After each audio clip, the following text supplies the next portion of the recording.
Bir baba 7 yaşındaki oğluna yalan söylediğin için 2 gün bisiklete binmeni yasaklıyorum dedi. Çocuk da 2 gün bisiklete binmedikten sonra ya bu bana ders olsun. 2 gündür bisiklete binemedim, artık yalan söylemeyeyim der mi? Dürüst bir çocuk, yalan söylemeyen bir çocuk olur mu? Olmaz. Biri kalktı olur dedi, tamam. Bu istisnadır. Adım Serhat Ergin, Ahmet Kartal Bey ve Aztek GmbH ve Fabiz ortaklığını yapıyoruz burayı. Bu sene ilki olmak kaydesiyle Dispuk Fuarı ve artı belki duymuşsunuzdur Aztek Kitap Fuarı orada. Burası da ilk deneyimimiz. Manan Kitap Fuarı. Gördüğünüz gibi Türkiye'den yayıncılar, hattatlar veyahut da export veyahut da yiyecek statlarımızla ilk deneyimimiz. Ve çok başarılı olmasa da orta halli bir proje ve güzel olduğuna inanıyoruz. 21'inden 29'una kadar 9 günlük bir fuar. Bu normaldir. Her yerde ilkin zorlukları vardır.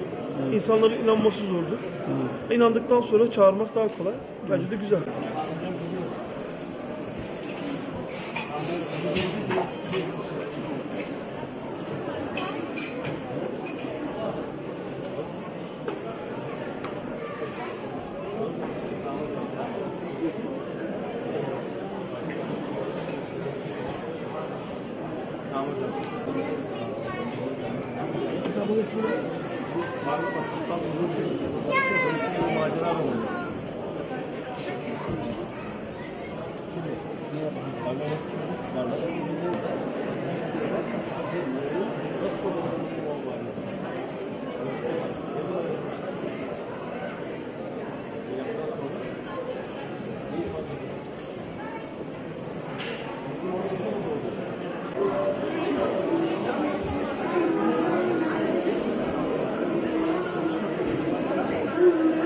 Ben Almanya'dayım 30 senedir. Dortmund'dan geliyorum. Evet.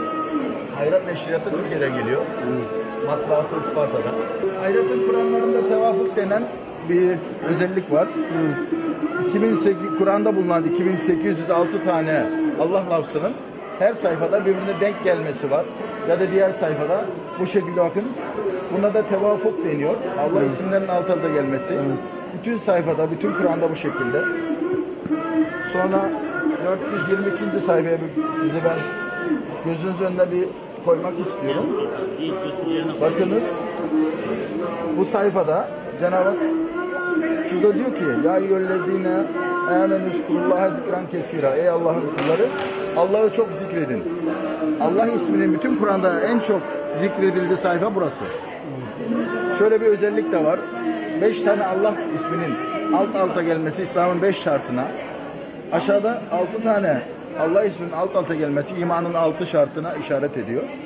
Altısında da hüve zamiriyle çok güzel düşüyor. Yani bütün sayfalarda benzer kelimeler olmak üzere Allah kelimelerinin 2806 tane bu şekilde bakın bütün sayfalarda böyle olması. Kur'an'ın gözlere diziliminde, kelime diziliminde de gözlere gözüken bir mucizesi olduğunu gösteriyor.